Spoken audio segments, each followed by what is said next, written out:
यहाँ तक कि खुद लेकर जाएंगे। ये कैसे मुमकिन है? ये शख्स कौन हो सकता है? सब्र करो, जब तुम सुल्ताना के जरिए उस शख्स से मिलोगे तब तुम्हें तारा की बातों का जवाब मिलेगा। देख सबिया, देख देख, कौन आ रहा है तेरे पास।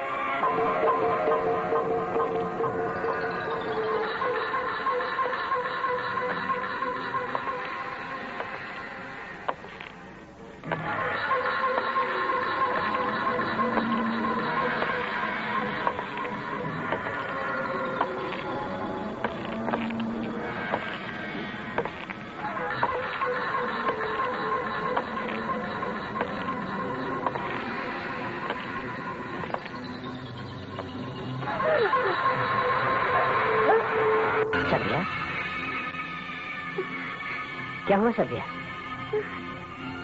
क्या बात है? मेरे कदमों की आवाज से तुम्हें क्यों गई? इसका सबब क्या है? क्या तुम्हें कदमों की आवाज से कोई खौफ महसूस होता है? सबिया, अपने आप को संभालो सबिया, खुद को संभालो। खौफ का अब कोई कारण नहीं होगा। देखो, कोई भी हमलावर क्यों ना है, पंडित जगन्नाथ स्वयं 24 घंटे तुम्हारे लिए सुरक्षा की दीवार बन के खड़ा रहेगा। सत्या, तुम तो पसीना पसीना हो रही हो। क्या बात है? किस बात की घबराहट है? बोलो ना। मंजरी। जी पंडित जी। मंजरी, सभ्या को उपचार की जरूरत है। कॉलेज जाके हकीम जी को इत्तला करो। जो आज्ञा। घबरा मत, मैं हूं ना। हिम्मत रखो सभ्या, हिम्मत रखो। क्या बात है पंडित जी, खबर पाकर मैं तो परेशान हो गया। सभ्या की तबीयत अचानक खराब कैसे हो गई? आप ही देखिए हकीम जी, अचानक क्या हो गया?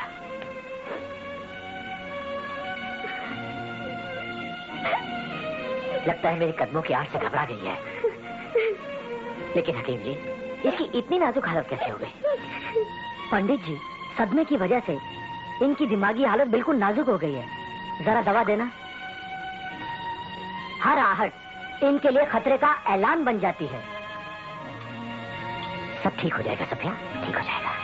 दवा दे देता हूँ, इससे इनकी हालत संभलनी चाहिए। लो पी लो। लो, शाबाश। ऐसी हालत में और क्या किया जा सकता है हकीम जी? खतरे के खौफ से सबिया को महफूज रखिए। हाँ।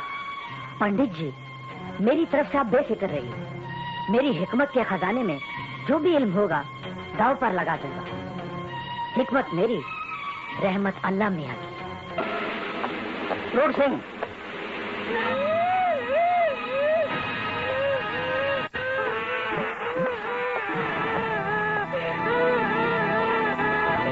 मुझे भूख लगी है, मुझे कटोरा भर के दूध दो, नहीं तो ये पिताजी का बाल लगा।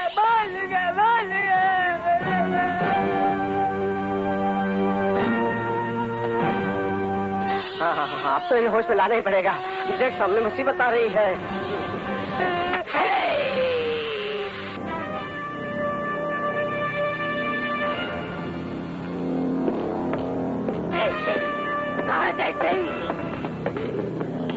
चलो।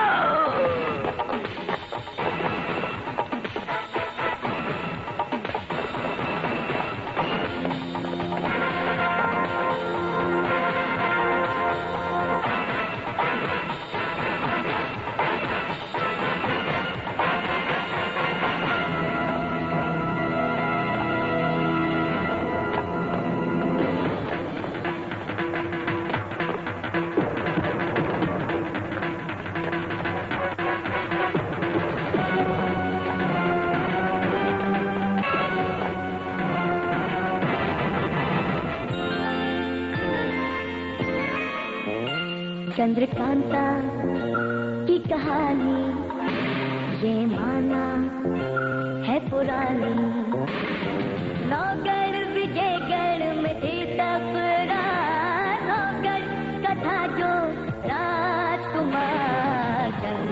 चंद्रकांता से करता था प्यार, चंद्रकांता से करता था प्यार। ये बहुत ही खतरनाक बात है बदली।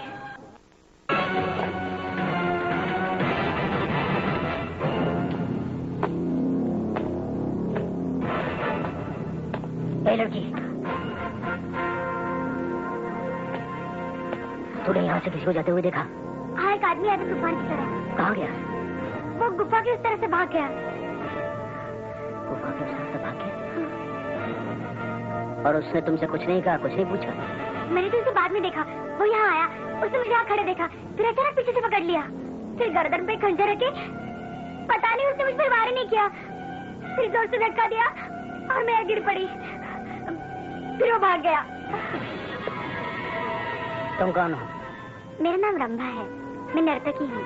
यहाँ गुफा में क्या कर रही हो? मैं यहाँ घूमते घूमते आई थी। मैं महाराज के सामने नृत्य पेश करने आई हूँ। तारा ने मुझे महल में ठहराया है। तारा ने तुम्हें किसकी इजाजत से महल में ठहराया है?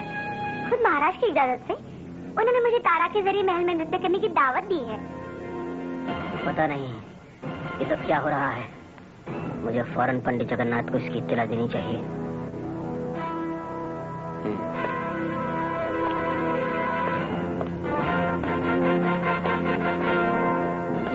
बद्रीनाथ और थोड़ी देर में आया होता तो मैं अपने मकसद में कामयाब हो जाती।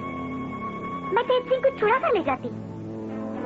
खैर कोई बात नहीं, मेरी अय्यारी की दूसरी चाल का नमूना तुम देखते ही रह जाओगे।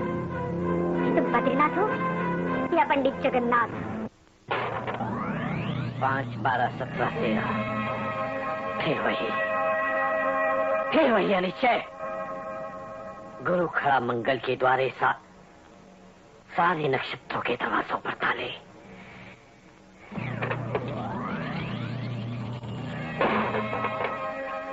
5, 3, 11, 12। 5, 3, 11, 12। अरे मेरे रमल, मुझे स्पष्ट उत्तर दो। मुझे जवाब दो कि सभ्य अपनी बीमारी की कैद से कब आजाद होगी? 3, 13, 14, 11। 3, 13, 14, 11। क्या कोई दरवाजा नहीं खुलेगा? सब राजों के खजानों के दरवाजे आखिर बंद क्यों हैं? केवल सभ्य इन साजिशों का पर्दाफाश कर सकती है।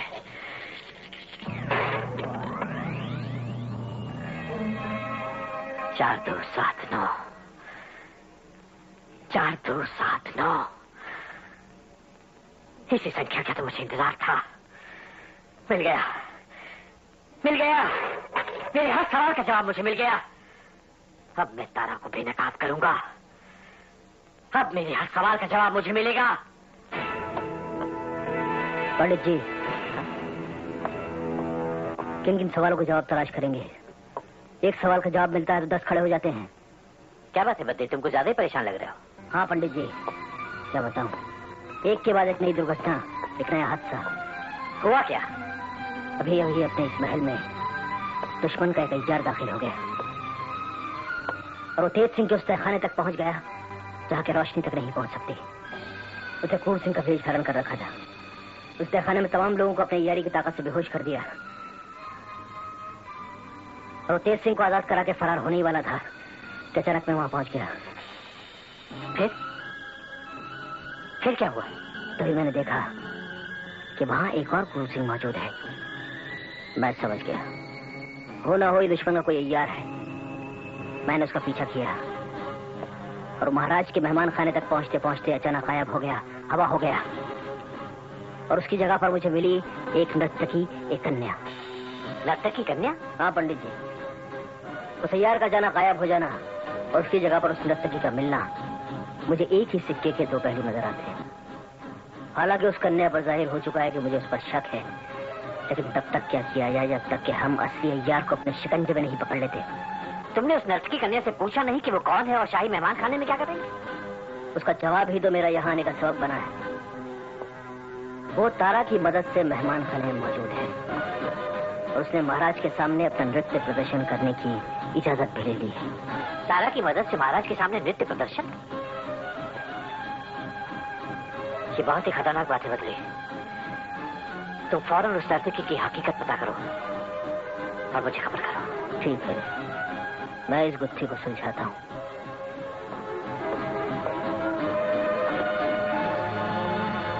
एक और नर्तकी, खून और हत्या से भरा हुआ एक और नृत्य, तारा के शैतानी दिमाग के तरकश से निकला हुआ भयंकर साजिशों का एक और तीर। यानी कि महाराज अपने जुनून में आकर उस नर्तकी का कत्ल कर दें और वही कत्ल महाराज और महारानी के बीच जुदाई और रंजिश का कारण बन जाए।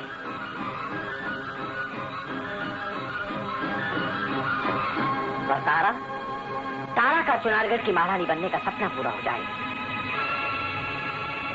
लेकिन नहीं, मेरा नाम भी बल्ली जगन्नाथ है। मैं इस साजिश का मुकाबला करूंगा। मैं मुकाबला करूंगा इस साजिश का। धर्मवीर, तेजा, लाखन सिंह। जी पंडित जी। मेरी ताकीद है कि सभ्या के कक्ष में आदमी और परिंदा तो क्या परछाई तक को घुसने की इजाजत न मिले।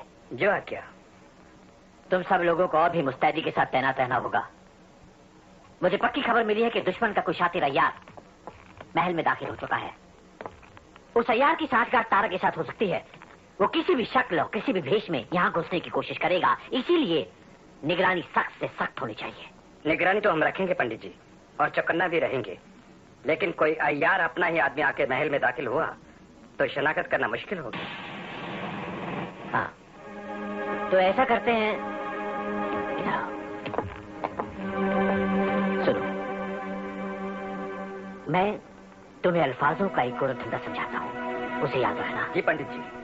जो कोई भी सभ्या के कक्ष के बाहर खींची गई लक्ष्मण रेखा तक आए और उसे पार करने की कोशिश करे, तुम उससे सवाल करना, उत्तर पर्वत, दक्षिण पानी, महल करे किसकी अगवानी। और पंडित जी, इसका उत्तर क्या होगा? उत्तर होगा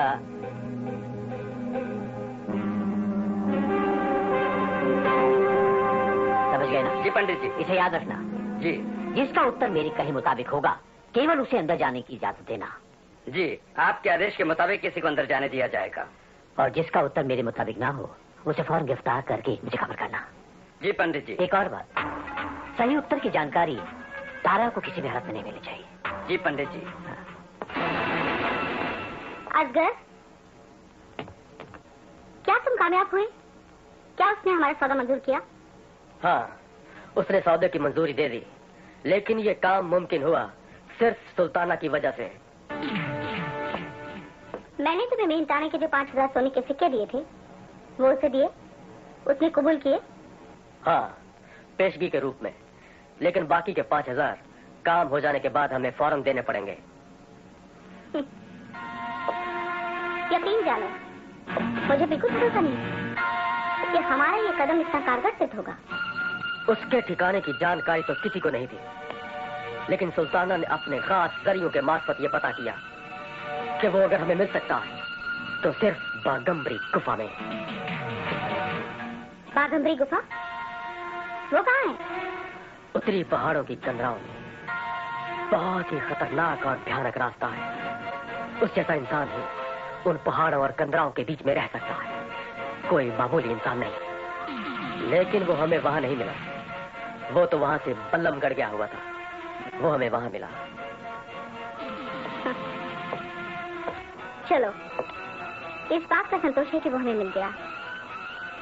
मुझे अंदाजा है कि वो शख्स बहुत ही गैर मामूली है।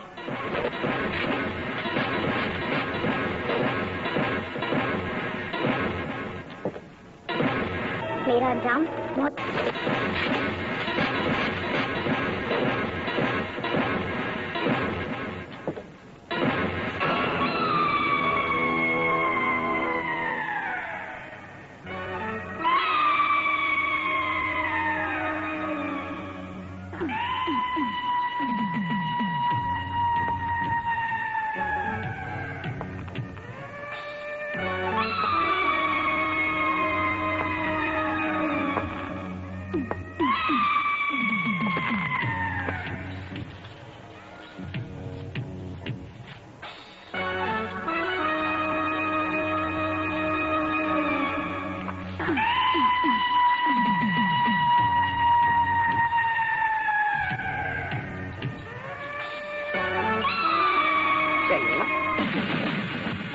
शनि बेटे, अरे तुम तो कहीं जाने की तैयारी में हो।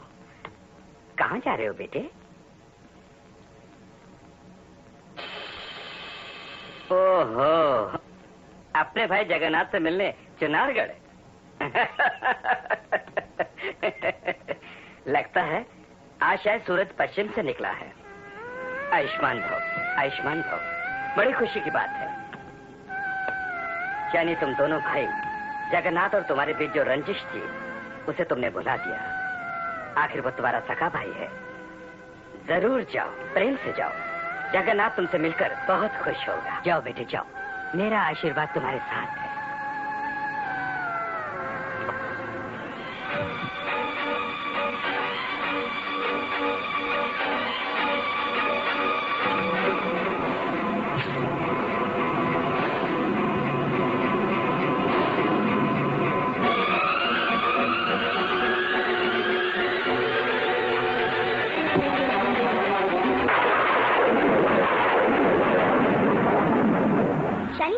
को मेरे हवाले करने का श्रेय तुम ही जाता है सुल्ताना। उसकी मंजूरी से तुम ही हासिल कर सकती थी। तारा, शनि ने इस सौदे की मंजूरी कैसे और किन हालत में दी है, ये अपनी जगह एक अलग ही दास्तान है। फिर भी एक और खास बात है तारा। क्या तारा? इस सौदे की मंजूरी के दौरान शनि से मैंने एक शर्तनामे पर दस्तखत भी करवा लिया है। ये है वो शर्तनामा। क्या शर्तनामे जैसे किसी दस्तावेज पर दस्तखत करवाना जरूरी था? मेरे लिए था। हाँ, इससे शनि के सौदे की मंजूरी पक्की हो जाती है। क्योंकि शर्तनामे के बयान के मुताबिक और सौदे के तहत सब्जा का काम तमाम करने में शनि अपने वादे से बंधा रहेगा। ये तो मैं समझती हूँ, पर इस तरह का कोई भी शर्तनामा दोधारी तलवार साबित हो सकता है। इसके फायदे तो हैं जैसा तुमने कहा, लेकिन नुकसान भी हो सकता है। नुकसान? वो क्या? वो इस तरह कि इस तरह का कोई भी शर्तनामा दो फरीक होता है। उसके सौदे का और सौदे की रकम का जिक्र होता है। काम लेने वाले का और काम देने वाले का जिक्र भी होता है। तारा, तुम्हारी फिक्र और चिंता की बुनियाद का सबब क्या है? सबब मेरी समझ में भी नहीं आया। सबब यह है कि खुदा न खास्ता अगर ये शर्तनामा किसी के हाथ लग गया तो सोचा है क्या अंजाम होगा मेरा? मेरा अंजाम मौत होगी। तारा, तुमने सुल्ताना को क्या समझ रखा है? सुल्ताना ने अपनी जिंदगी में कच्ची गोलियां कभी नहीं खेली हैं। शर्तनामे में तुम्हारे नाम का जिक्र कहीं भी नहीं है। कहीं भी नहीं है तारा, कहीं भी नहीं है। यही तो सुल्ताना की होशियारी का कमाल है। तारा, मैंने तुम्हारे हाथ में शर्तनामे का ऐसा हथियार दिया है कि वक्त आने पर शनि के खिलाफ तुम उससे बखूबी इस्तेमाल कर सकती हो। लेकिन तुम्हें शनि से सतर्क रहना चाहिए, क्योंकि वो धड़कती हुई ज्वालामुखी की लावा की तरह है, जिसके विस्फोट से बचना नामुमकिन है।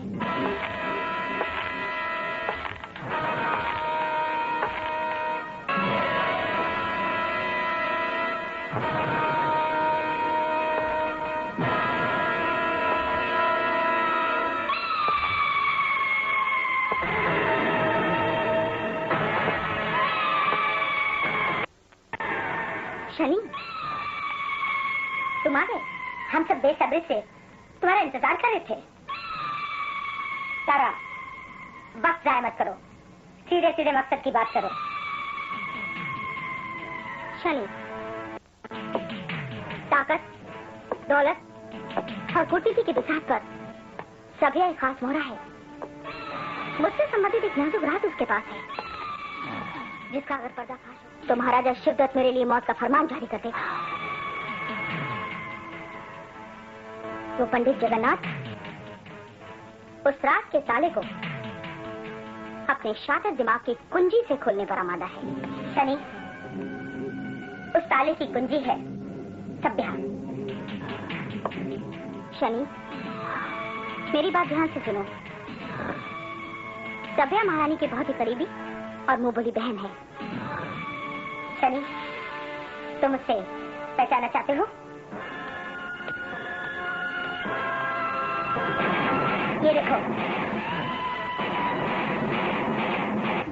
ये है उसकी तस्वीर, पहचान लो उसे। इस काम की अहमियत और खतरे को कम मत आंकना शनि। हालांकि सभ्या लाचार और अपाहिज है,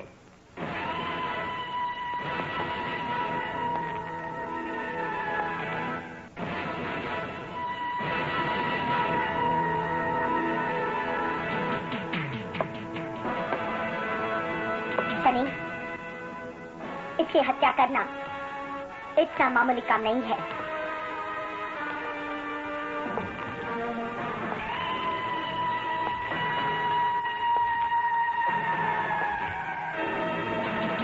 वो इसलिए कि शाही हुक्म और सुरक्षा की छत्र छाया तो सभ्या पर है ही।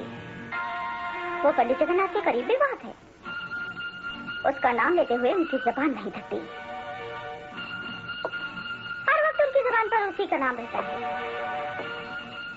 वो उनकी राजदादी है और हम राज। हम राज होने के अलावा उनका निजी रिश्ता क्या है, ये तो वो ही जाने।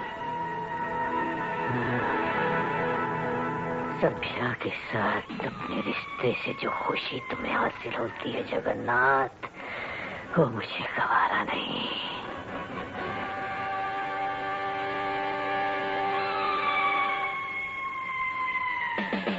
मुझे तो लगता है अपने निजी रिश्ते के कारण ही पंडित जगन्नाथ ने सभ्या की सुरक्षा और कड़ी कर दी है। तुम्हें अपनी कामयाबी के दरमियान तुम्हारा ये रिश्ता जगह जगह पर खड़ा हुआ नजर आएगा। क्या सोचते हो शनि? पंडित जगन्नाथ के शातिर दिमाग से मुकाबला करने के लिए तुम्हें सतर्कता और होशियारी से काम लेना होगा। जगन्नाथ, ये मुकाबला तुम्हारी अक्ल और मेरी अक्ल के बीच है, जिसमें मेरी शक्ति भी शामिल है।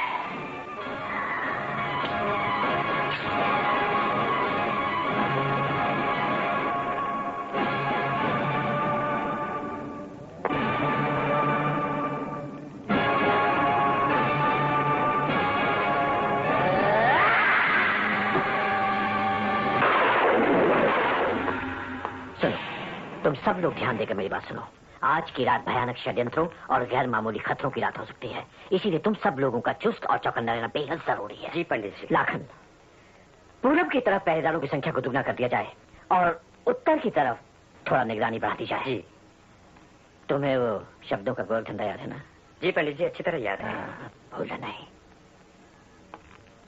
पंडित जी। हाँ। पंडित जी, आप यहाँ पर फिर वो आपके जैसा। क्या बात है, तुम कुछ परेशान लग रहे हो? आंखों पर यकीन नहीं होता पंडित जी। एक आदमी आपसे मिलने आया है और ताज्जुब तो इस बात का है कि वो उसकी शक्ल बिल्कुल आपकी जैसी है। बिल्कुल मेरे जैसी है।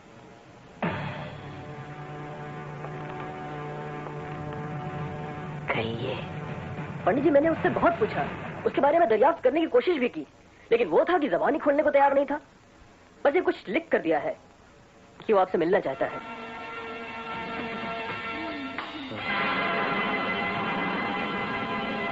तो मेरा अंदाजा सही निकला। मेरा सगा भाई परसों की रंजिश के बाद आज मुझसे मिलने आया है। जयदेव, ये मेरा भाई है, मेरा सगा भाई। जाओ, उसे फौरन ले आओ। पंडित जी, ये बात उन्होंने मुझे नहीं बताई, नहीं तो मैं तुरंत उन्हें सम्मान सहित आपके पास लेकर आता। अरे वो कैसे बताता, वो बोल नहीं सकता, बेजुबान है वो। चलो, मैं खुद उसे लेने चलता हूँ। चलो। खबरदार, कदम आगे मत बढ़ाना। चलो।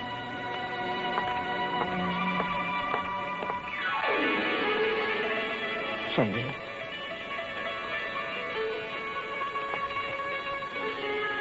शनि,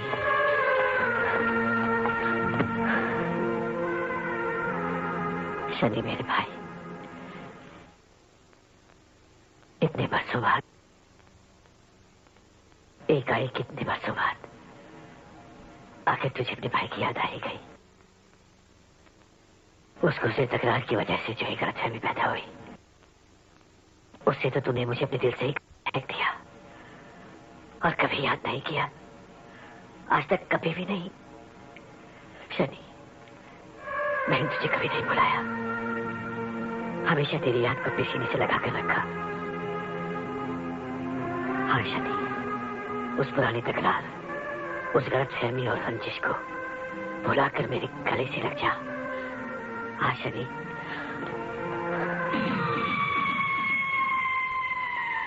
तुम्हारे भावुक जज्बात मेरे रिश्ते हुए घावों को नहीं भर सकते। वो तकरार, वो रंजिश, उसका कारण मैं नहीं, तुम थे। तुम, मेरी नफरत उसी तरह बरकरार है। वो चिंगारी आज भी ज्वालामुखी बनकर मेरे सीने में जल रही है। मैं तुम्हें कभी माफ नहीं कर सकता। शनि, मुझे एहसास हो रहा है कि तुमने मुझे माफ कर दिया, और इस वक्त मैं जो महसूस कर रहा हूं तुम उसका अंदाजा नहीं लगा सकते शनि।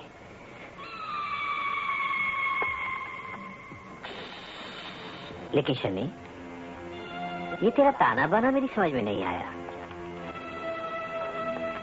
ऐसा लगता है तू किसी हमले की तैयारी में है। तू तो हमेशा से बहुत ही निडर और बेखौफ रहा है। तुझे कभी किसी से कोई डर नहीं लगा। जरूरत से ज्यादा साहसी रहा है तू तो। फिर ये सारी तैयारी क्यों और किसके लिए? ये तो वक्त आने पर ही पता चलेगा। तेरा कोई अपना ही कारण होगा, और होगा भी बहुत खास। चल छोड़, चल मैं तेरे रहने का इंतजाम करता हूँ अपने कक्ष के पास है, ताकि तुम इससे दूर नहीं, मेरे करीब ही रहे। जयदेव। जी पंडित जी। मेरे कक्ष के करीब वाला शाही मेहमान कक्ष खोलो, ये वही रहेंगे। जो आ गया पंडित जी। आओ आओ शनि, आओ आओ। फिलहाल तुम यहाँ आराम करो। महलों की जिंदगी का तो तुम्हें अंदाजा नहीं होगा शनि, और चुनारगढ़ महल तो खास तौर पर षड्यंत्रों का केंद्र बना हुआ है। शनि, इस वक्त महल, महाराज महारानी और मौत से जूझती एक लड़की की देखभाल और हिफाजत की जिम्मेदारी मेरे सर पर है। आज की रात खतरों और षड्यंत्रों की रात है। अभी मैं चलता हूँ, कल तुमसे मुलाकात होगी। अपना ध्यान रखना।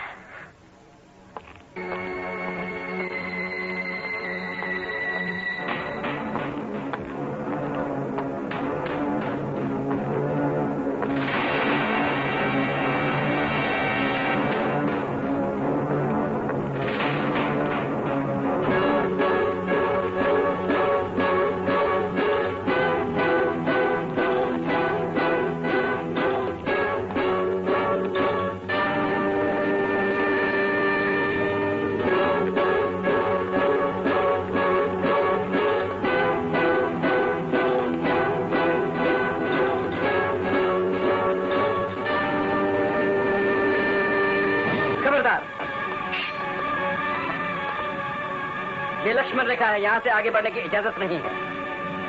शनि, आज तक जिंदगी में किसी से इजाजत नहीं ली। खबरदार, कदम आगे मत बढ़ाना। ताज्जुब है, इनकी शक्ल हूबहू पंडित जगन्नाथ जी से मिलती जुलती है, लेकिन इनका पहनावा और लिबास उनसे बिल्कुल अलग है। तुम हमारे पंडित जगन्नाथ जी के हम शक्ल हो सकते हो, लेकिन पंडित जगन्नाथ नहीं। हाँ, तुम्हारे तेवरों से पंडित जगन्नाथ जैसी कोमलता नहीं, कठोरता झलकती है। तुम्हें आगे तभी जाने दिया जाएगा जब तुम पंडित जगन्नाथ के कूट प्रश्न का सही उत्तर दो। इनकी शिनाख्त करो। अगर तुमने कूट प्रश्न चक्र का सही उत्तर नहीं दिया तो हम तुम्हें अभी और यही गिरफ्तार कर लेंगे। अरे अरे लाखन सिंह, ये क्या कर रहे हो? ये अपने पंडित जगन्नाथ जी के सगे छोटे भाई हैं। इन्हें गिरफ्तार किया तो अनर्थ हो जाएगा। लेकिन पंडित जगन्नाथ जी का हुक्म है कि जो कूट प्रश्न चक्र का सही उत्तर न दे पाए उसे फौरन गिरफ्तार कर लिया जाए। इनसे कूट प्रश्न चक्र का सही उत्तर पूछिए। नहीं, अब उसकी कोई आवश्यकता नहीं है। और तुम लोग ध्यान देकर सुनो, इन पर किसी भी किस्म की कोई भी बंदिश लगाने की जरूरत नहीं है। अब बंदिश लगाने की जरूरत नहीं, लेकिन पंडित जगन्नाथ जी का हुक्म, उसका क्या होगा? तो मेरी जिम्मेदारी है।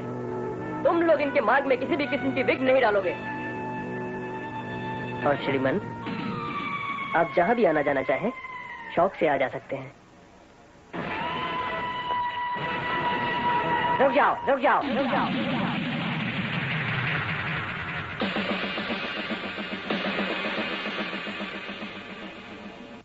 शनि, तुम उधर क्या करने जा रहे थे? मुझसे मिलने आ रहे थे? हाँ। तुम्हें ये कैसे पता चला कि मैं उस कक्ष में हूँ? आइंदा उधर कभी मत जाना, भूल कर भी नहीं। उस कक्ष में जाने की इजाजत किसी को भी नहीं है। हाँ? क्यों? क्योंकि इस कक्ष में चुनारगढ़ की सबसे विश्वास पात्र और महारानी कलावती की सबसे वफादार सहेली सभ्या मौत से जद्दोजहद कर रही है। वो खास निगरानी में है। ये निगरानी शाही हुक्म से ज्यादा तुम्हारी निजी जरूरतों की वजह से तो नहीं। सभ्या की हिफाजत और निगरानी इस महल में चल रही काली कारगुजारियों का पर्दाफाश करने के लिए है,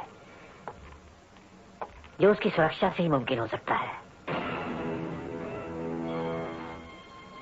चलिए, इस महल में चल रहे षड्यंत्रों का केंद्र बिंदु है तारा। वो सभ्या को जीने नहीं देगी और हम उसे मरने नहीं देंगे। इसके लिए मैंने एक कूट प्रश्न चक्र यानी अल्फाजों का एक गोरधंधा तैयार किया है जिसे कोई नहीं काट सकता। शनि, तुम यहाँ पहुंचे कैसे? तुमसे वो कूट प्रश्न पूछा नहीं गया? कूट प्रश्न का उत्तर दिए बिना यहाँ किसी को भी आने की इजाजत नहीं। लाखन सिंह! शनि, तुम यहाँ पहुंचे कैसे? तुमसे वो कूट प्रश्न पूछा नहीं गया? कूट प्रश्न का उत्तर दिए बिना यहाँ किसी को भी आने की इजाजत नहीं। लाखन सिंह, मेरी आज्ञा का उल्लंघन क्यों और कैसे हुआ? पंडित जी, वो इजाजत मैंने दी थी। वो इसलिए कि ये आपके सगे छोटे भाई हैं और मैं नहीं चाहता था कि इनकी शान में कोई गुस्ताखी हो। ये मेरे भाई है तो क्या हुआ? कोई भी रिश्ता मेरे आदर्शों से अहम और बड़ा नहीं। पंडित जी, गलती के लिए माफी चाहता हूँ। ठीक है, लेकिन चेतावनी है कि इस तरह की गलती दोबारा न दोहराई जाए। ठीक है पंडित जी। महल में चलते इन घमासान षड्यंत्रों के युद्ध में बाएं हाथ को भी दाएं हाथ पर यकीन करने की इजाजत नहीं। तुम्हें इन्हें रोकना चाहिए था। आगे से ऐसा ही होगा पंडित जी। आगे लीजिए।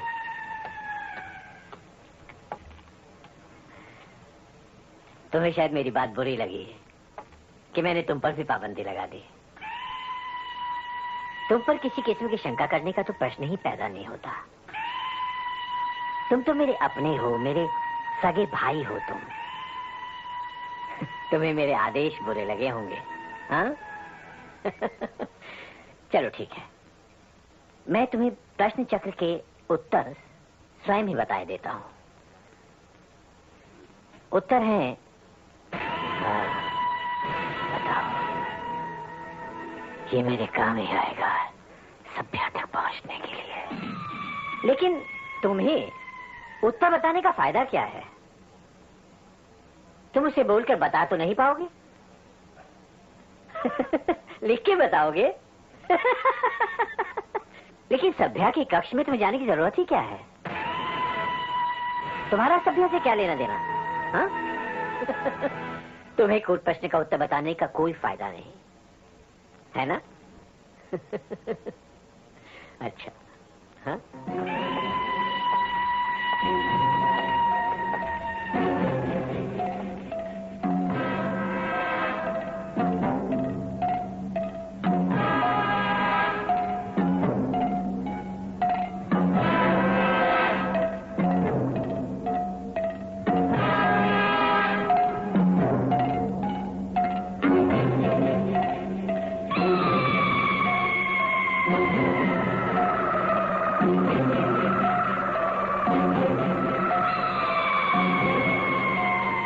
मेरा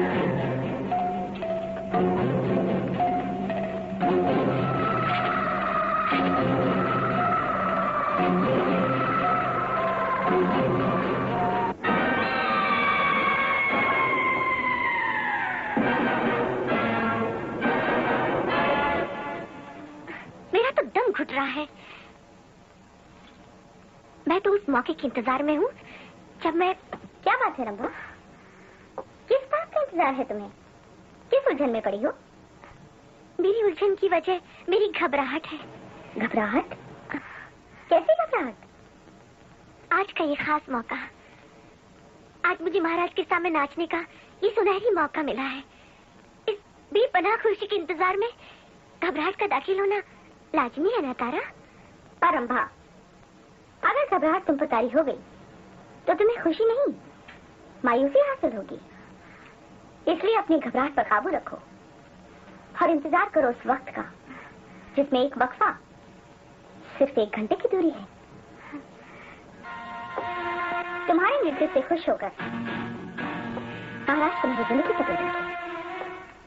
तुम्हारे ये नृत्य चुनारगढ़ का इतिहास बदल देगा। लेकिन याद रखना, अगर तुम ये मौका चूक गई तो तुम्हारे लिए बहुत बड़ा खतरा साबित होगा। तारा, तुमसे ज्यादा अच्छी तरह तो मैं जानती हूँ कि अगर मैं ये मौका चूक गई तो कितना खतरनाक साबित होगा। मैं यहाँ नाचने नहीं, तेरे महाराज को नचाने आई हूँ, देश सिंह की रिहाई की खातिर।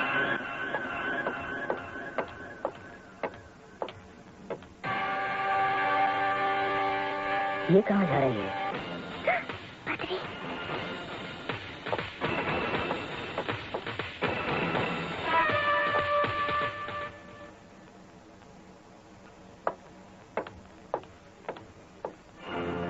ये नर्तकी मेरी शक की सरहदों में गिरती जा रही है। इसके चुनारगढ़ आने का मकसद है आलोक मंदिर तक मुझे पहुंचना होगा। ये कहाँ उजल हो गई?